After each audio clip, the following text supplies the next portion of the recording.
Hello, BookTube.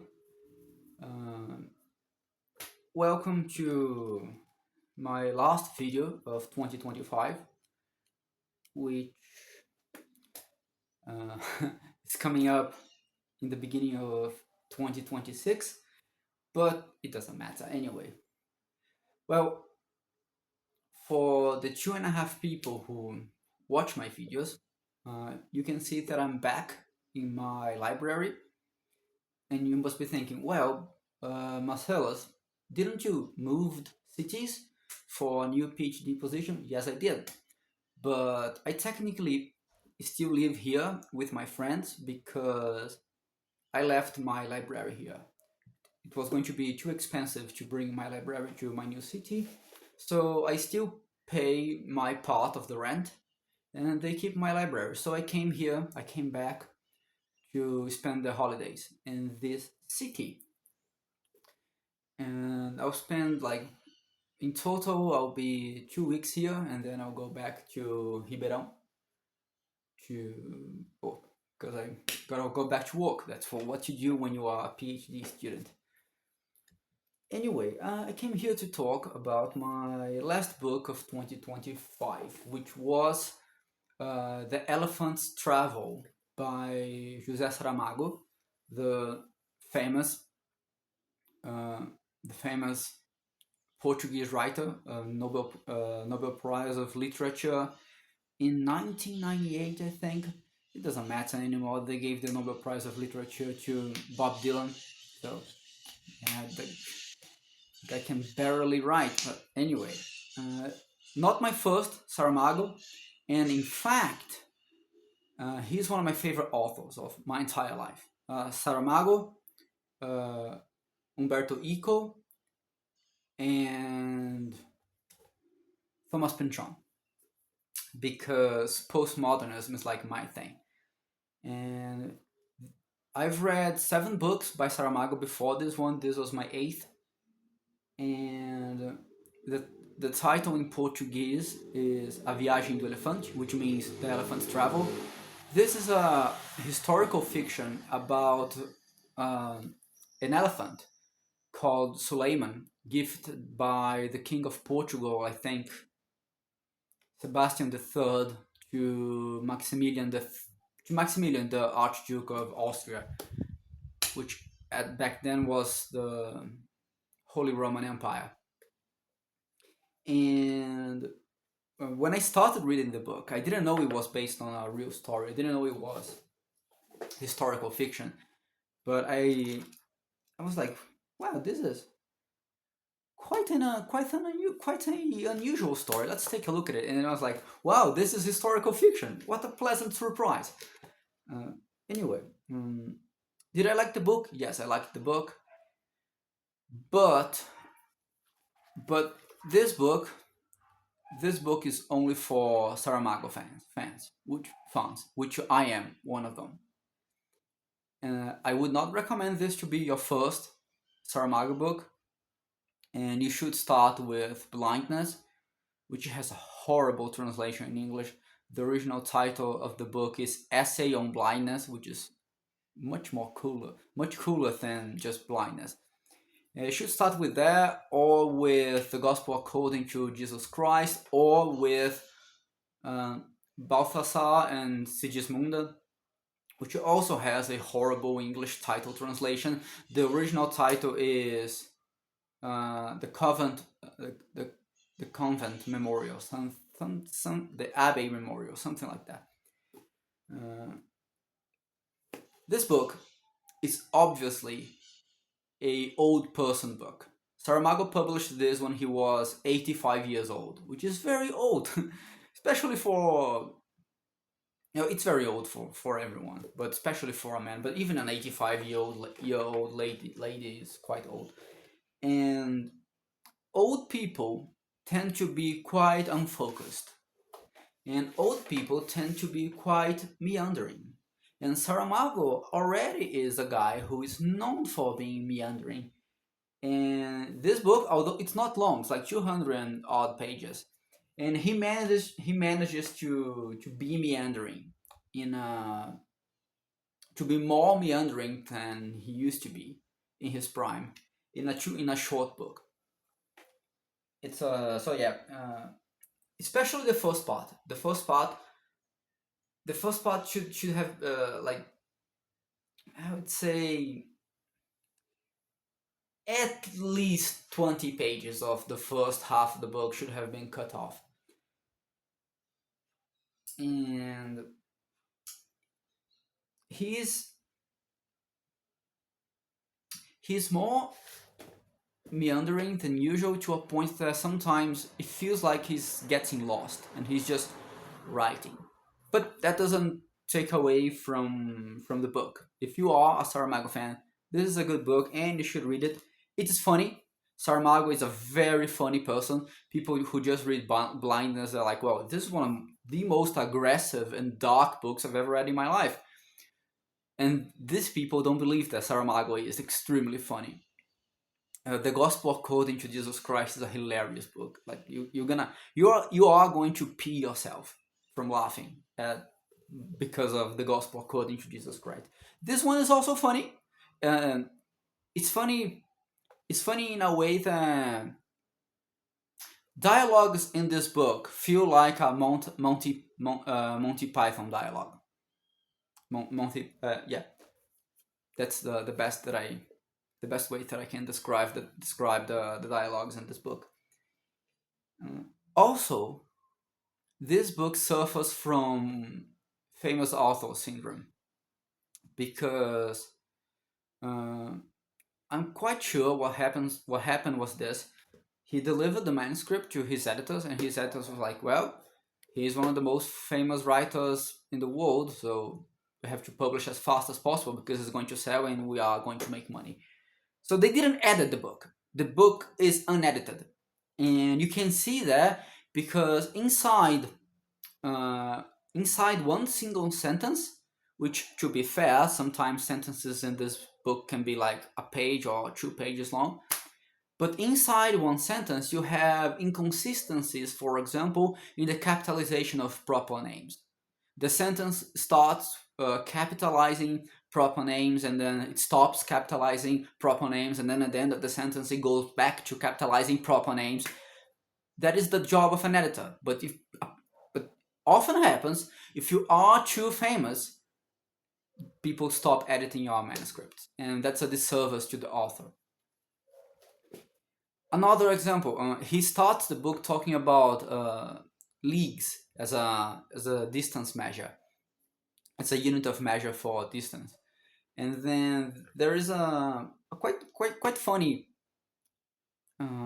digression in which a postmodern digression in which he's like, okay, I know people didn't use leagues back in the day, 500 years ago, but for the comfort of the reader, so you don't have to take out a calculator and calculate how far they are walking or how long they walked, and I'll just say kilometers. Although I know kilometers didn't exist back in the Holy Roman Empire in 1550 something. So he does that, but then because the book is unedited, he often goes back and forth between using leagues and using kilometers, the only good way of measuring distance on Earth. If you use miles, well, grow up. It's inconsistent, like which is a first draft mistake, and that's why you have editors. But if you are too famous, your editors are just yes man. So it is a old person book and a famous author book, but it is enjoyable. The story, what is the story? Well, in the year, I think, 1548 or something like that, um, the king of Portugal, Sebastian the Third, I think it's Sebastian the Third.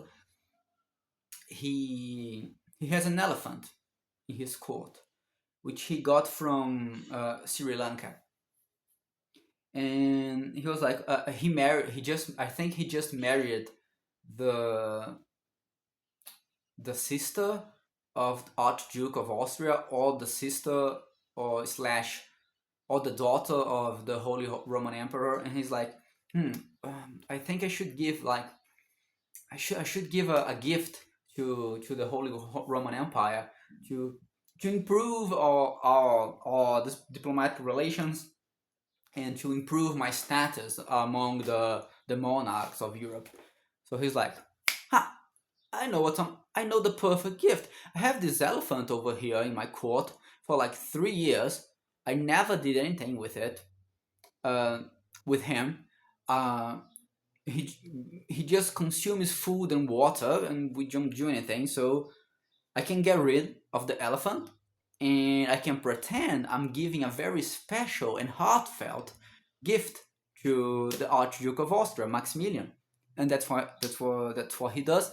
And then the book is the journey of Suleiman the elephant and and his uh, his his rider, and yeah, his rider slash babysitter, uh, Subhu, who then becomes Fritz, from Lisbon until to Vienna. And there really isn't nothing really happens in the journey. They just go from Lisbon to Valladolid, and then from Valladolid to Genoa, and then from Genoa to Vienna. And it's just like the Monty Python adventures and weird nonsensical dialogue between the people involved and their uh, petty games of power. So, for example, the the foreign minister of Portugal is concerned that if if the Spanish cavalry officer is the one who actually brings the elephant to Valladolid instead of the Portuguese officer, that's gonna be a huge international debacle. But he doesn't. It's just like imagine futile people who think they are more important than they are, imagining petty, meaningless conflicts so they can feel better and feel superior inside the mediocrity. It's full of that, and it's quite funny, and the Monty Python dialogues and etc. There, uh, yeah, that is the book, The Elephant's Travel by José Saramago. And just a tip: it is not Jose, Jose. No, wait. In Spanish, is Jose. It's not Jose, Jose. If you say Jose, and a Portuguese or Brazilian person hears you, you will be stabbed. You'll be stabbed to death. Because you should pronouncing Portuguese as if it was Spanish is the greatest insult you can do to a Portuguese or Brazilian person. You just don't do it. And if you don't know how to pronounce Portuguese, just instead of pronouncing it like Spanish, pronounce it as if it was French. That would be it's not it's close. Portuguese phonetics is closer to French than Spanish. It's not so it's less wrong. It is still wrong, but it will be flattering. It will be flattering. People will perceive that as respect. So just pronounce as if it was French. Maybe I should do a video teaching people how to the basics on how to pronounce Portuguese, because most consonant sounds, no, most phonemes that Portuguese has, English also has. So it's not that hard. You can improve your Portuguese pronunciation like in like 70% in a 10-minute video. Anyway, thank you very much, BookTube. No. I'll talk a little bit more. 2025. How was 2025? Well, I started this channel. I started wanting to make videos like almost every day, but then Making videos is fun, but real life is more fun. So I just often don't do videos. But it was good. I'm enjoying having this channel. I'm enjoying having book conversations with the 2.5 people who actually watch me. And 2025 was a year of learning. I learned a lot in 2025, a lot. In terms of, I don't really count anymore how many books I read in a year, but if I go back and count it, it will not be as much as it used to.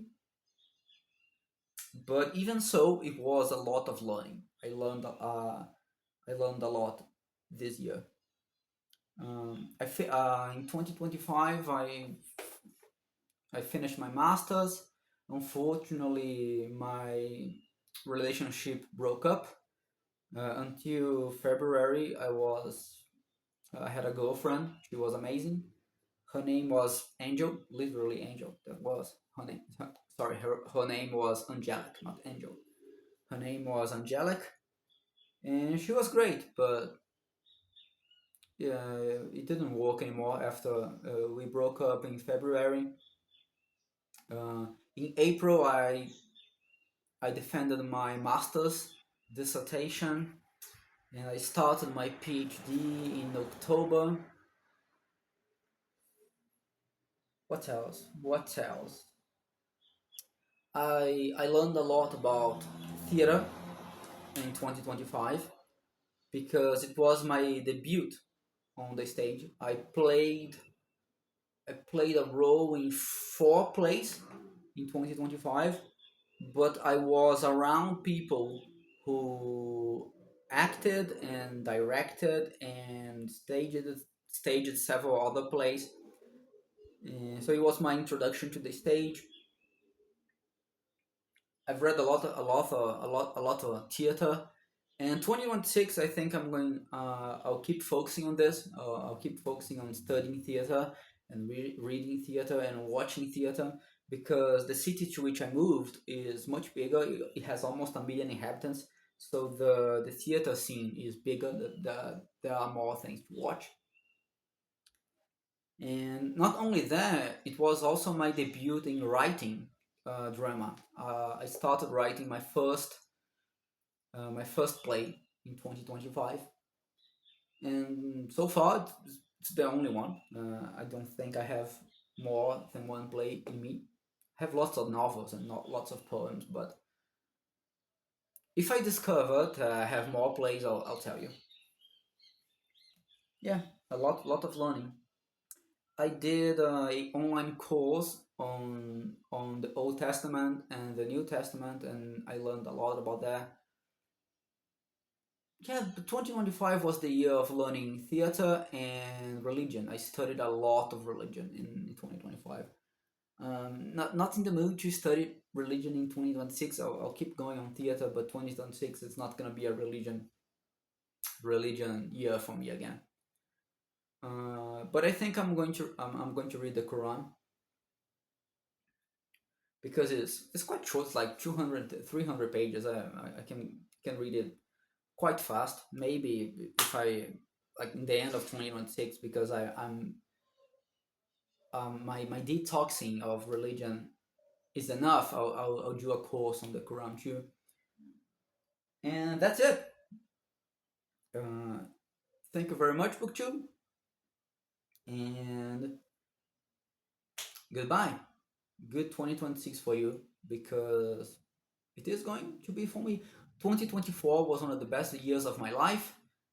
2025 had a lot of uh, problems and lots of downs and lots of ups, but in the end, the sum was positive. And 2026, I have the impression that it's going to be great.